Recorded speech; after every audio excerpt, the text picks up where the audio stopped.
So, you want to buy a project bike. What's going on, guys? My name is Nick, or Olson Auto. If you guys are new to the channel, be sure to hit that subscribe button because I produce awesome content like this and the last video every other day. You guys really liked that last video. I got a ton of likes, some comments. People were DMing me asking me about the bike. So here we are back exactly 1 week since I've purchased the bike, and now we're going to try and make my cheap Craigslist dirt bike run. Our current theory is that the stator is bad, so I purchased a new one for about 40 bucks on eBay. The high quality parts, straight out of Canada. So we're going to start by disassembling the plastics. Just about everything on this bike is loose short of the handlebars. So we're going to start by taking off the seat, the plastics, gas tank. I'm going to cut off those lights in the front. I'm going to see if they even work. If they work, maybe I'll reinstall them just for some nighttime riding, but for now, we're in full disassembly mode. So some of the parts we're going to be installing, gonna be this stator right here. And one of the tools we're gonna need is this flywheel puller, I think, unless it's one of the ones that's mounted straight on the cover. We also have a ratchet with an 8mm, an extension, some cutting pliers for any zip ties you may come across, and another 10mm just in case we find any 10mm bolts. Now the best part about these cheap bikes, I don't even need the ratchet. They're already loose, so all I have to do is just get something so that I can actually grab the bolt.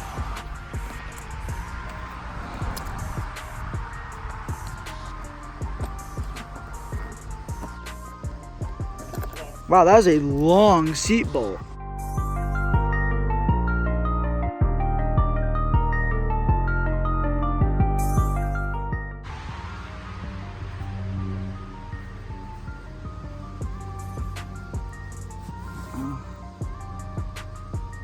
Straight to the trash with this. So the first discovery, minus the fact that now we have the seat off and the fact that there's a microfiber for whatever reason, air filter. So I'm gonna head out later today. I'm gonna make a list of parts. Right now I need oil, now I need an air filter. I guess we'll keep disassembling the bike and see what else I need.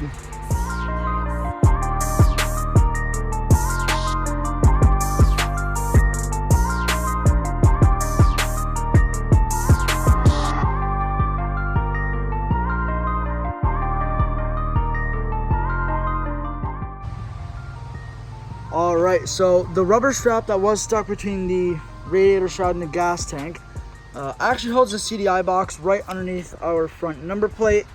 It holds it on right here. There are two little things you can see right there that it wraps around. You put it on one and then you pull it by this tab to the other side. And there you go. Now it's all mounted up. I gotta plug it in and make sure all the wires are secure, zip tie them to the frame, and then I guess we'll go from there. Now, another thing I want to mention is the radiators. He says they don't leak. As you can see, it's incredibly dented, so radiators are on my wish list at the moment. I'm planning on buying a pair very soon. They're not even mounted at all. Nothing is on this bike, so I guess we're just gonna keep going through, disassembling what I have to get that stator in, and then hopefully she'll fire up. It's an 8mm. I have an extension on because I don't think I'd fit by the shifter otherwise.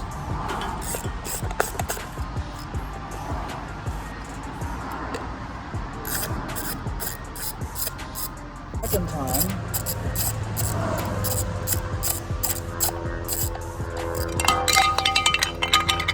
It's okay, we're painting that anyway. So we have our stator cover off. It's in there somewhere. So our current dilemma, we unwrapped this thing, we took the electrical tape off. The connector, well, first off, the CDI box that goes up there, this is probably about 6 inches too short for the wiring. It just simply won't reach up there. And it's the same on our new stator, which is right here. It's not long enough. So what we're thinking is we're gonna have to jerry rig some wiring. But we're just wondering why nothing works, why my kill switch is like this, and why from the factory the wires aren't long enough for the CDI box. I will update because I have no idea what's happening.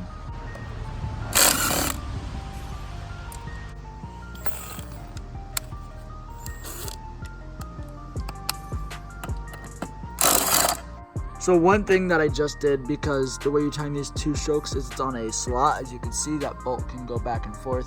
I took a few different angled pictures of it just so I could actually see where the bolts were, so it's timed as close to perfect as possible if the engine ever runs again.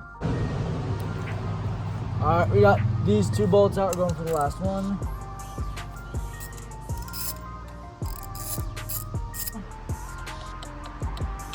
Should get this rubber piece removed. Got our old stator, which is, again, hopefully trashed.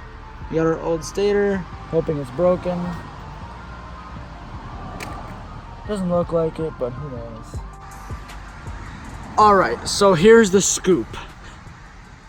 Got the stator off. Both of my stators are right there. As you can see, they both have pretty similar wire lengths, which is garbage because with the CDI box, right, this is our CDI box, that's the plug we need. Keep that in mind. That information will be important later. It fits like a glove right there. It's got the strap that goes over it. That's where it goes.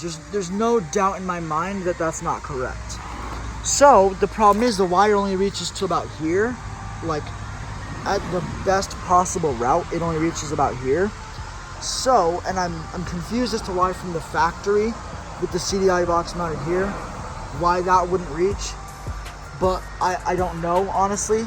I really can't tell you why. So we have our old one with the proper connector and a connector that was never actually used, I don't think. There's nothing on the bike that it could have plugged into, so we're not going to worry about it. We are going to cut it up, cut the wires here, put these plugs on so my new stator doesn't get cut up. We plug it into there, get our wiring extension and the connector we need, because look it, these connectors won't plug into this at all. So we're thinking this is basically what it'll look like. We'll have the CDI box there, and then we'll have this plugged into this like that. So we get all the wiring we need. We'll rewrap it obviously. And then we get the connectors, we get the little blue for the coil, and I believe that white one is our kill switch. I'm hoping we're right here. I don't want to go cutting up my old stator. Again, I'm cutting up the old one because theoretically that's the problem. I'm not sure why from the factory it wouldn't work properly with the length of the wire. If anyone knows, please comment down below. But for now, this is what I'm going to do to try and fix the bike. If it works, then there are no problems, and whatever happens, happens. If it doesn't work, we're going to have a huge issue on our hands. This is what I like to call redneck wiring. But it's kind of clean because the plugs are nice and new. There's paint on my knee. I don't know how that got there. In any case, this is the abomination of wiring. We have our new stator, right, factory. Still factory, it had these lugs. What we did was we took the front half, I guess we'll call it, of the old stator, followed it, cut it here, put some connectors on that worked that came with the new stator. They kind of expected us to do it, I think. It came with a bunch of little connectors. It came with everything we needed. So what we did, we got the wire extension, we got the plugs we needed. I don't see why, I don't see why this won't work. This can only go right. Alright, so I got the bolts of the stator tightened in. This is how you time it. I know this isn't close. It might be kind of close to being in time. I got to put the flywheel back on. This is how the wiring came out. It actually looks pretty factory, minus the fact that we just have to wrap this. It looks pretty good. Like I said, flywheel's going back on. This little rubber grommets in. I didn't tighten these too terribly tight because I know I'm going to have to adjust them, and I also don't want to break it. So I guess we're just going to put the flywheel on and hope for the best. So putting the flywheel on, as you can see, there's a little, wow, you can't see that, I lied. There's a little groove right there, and then that has to line up with that one right in there. Now be careful because that's magnetic. You don't want it to suck the thing in and then bust up your new stator. I'm not quite sure how it happened. I went to go and adjust the flywheel to make sure it lined up with the groove, and now my stator is totally stuck on the bike. Like, all the bolts are out and it's just, it ain't coming off. So this is a fun time. So, you want to buy a project bike. what we did, now this is gonna be a really tough thing to explain. So this was the cast that came with my brand new stator in that box. This was the steel plate or the cast that it came with. It's like super cheap and garbage. So we went to put it on, we had it all together, and when I put it on, I can't show it to you. Oh, it's backwards. When I put it on, it doesn't fit right. It's really tight. Get rid of that. So, since theoretically the stator was bad because of either this little black box or the coil itself, and I knew this was OEM Suzuki, so this had to fit. What we did was we put this little black box on here from the new stator. This is also from the new stator. We just put it on the old steel plate. We then ran all the wiring into our new connector so that we get the length extension and the connectors we need. Electrical taped it all up, and I'm gonna be honest, it looks pretty good.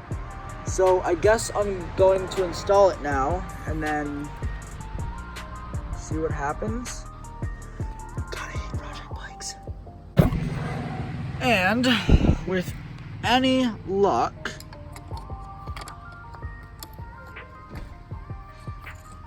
oh, gotta put this rubber piece back in there. But as you guys can see, it adjusts much easier. We even have a little bit of the wires, and I'm gonna tuck those in the back and forget those exist. As you guys can see, we have all the adjustment we need, and stupid little telltale. On the other bracket with the black box on the top, I couldn't fit my finger in between it. With this one, I can. The issue was that our flywheel would have been hitting that black box right there, and obviously we can't have that. It's constantly spinning. So screw this bracket. If you guys are ever looking to buy a stator, let me know who you're buying it from first. I'll tell you if it's the same people because their bracket sucks. Alright, so our previous issue with the flywheel was that it didn't even see that groove? I showed it to you guys before on the old setup. This is the new setup. I couldn't even get it to line up. Now, if you guys can see, oh, that's not it. You guys can see that raised metal spot right there? Well, prior, it would actually hit this black box. And in case you guys don't know about dirt bike engines, this is the flywheel, so it's spinning off of the crankshaft.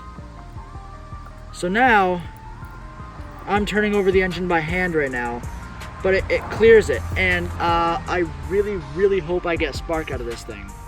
Like really bad. I don't want another project to sit with no spark. Alright, so now we're going to start off. I wish my camera would focus. Come on, iPhone. Alright, we have the nut that goes on the center of this. It goes right here. We're going to Loctite it up just to be extra safe. Just a dab, nothing too, just dropped my Loctite. Nothing too incredibly serious. Oh, that's more than a dab, but that's okay. Nope. We're going to tighten that up. We're going to call that tight enough. Yeah. So there's no reason to put the case back on for now, plus I need to get a gasket. There's no reason to put it on for now, just for testing purposes, so I guess we're going to plug it all in and pray to the Suzuki gods that this thing actually starts, or at least shows signs of life at a bare minimum. So right now we have a spark tester set up. It's on the spark plug and in the boot. If there is any sign of life here, I guess we'll try to actually start the bike, but I guess we're gonna kick it over and see what happens.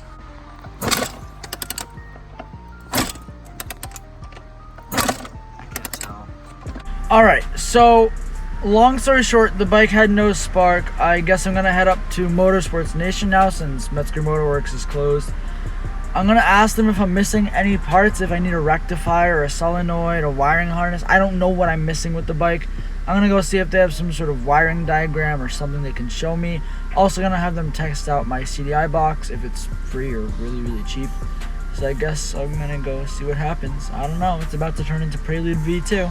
So the infamous Motorsports Nation didn't even have the part that I needed. He was able to give me the part number, which I guess I can look up on eBay. Apparently I'm missing a piece of the harness. So my theory is that I'm missing a piece of the harness. I looked at the diagram, he showed it, he pulled it up on the computer. My theory is that I'm missing a piece of the harness. That's why I had to ghetto rig it myself and it wouldn't reach.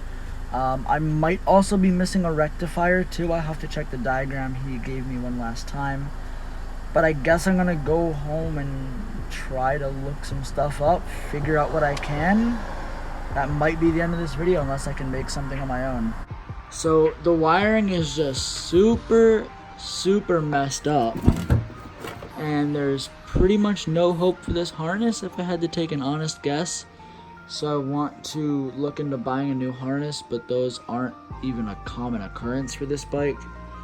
I'm probably going to spend more time than I should tonight just looking for parts.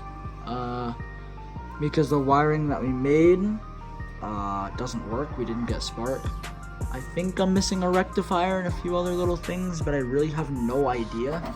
No one I know has one of these bikes, and no one I know knows anything about these bikes or sells parts. Motorsports Nation didn't have the wiring harness. It's discontinued everywhere online. So I think I'm going to wrap this video up here. This is pretty much worst case scenario for this bike, unless all of a sudden I realize I need to put a bottom end in it. Yeah, this is about as bad as it can get, I hope. Anyway, if you want to watch me try and get it running in a couple more days, be sure to hit that subscribe button and that notification bell to be notified every time I upload. If you liked this video, which you probably didn't, be sure to hit that like button. If you have any ideas on how to fix this, or you have an RM125, comment down below. I need help. But thank you guys for watching, and I'll see you in the next one.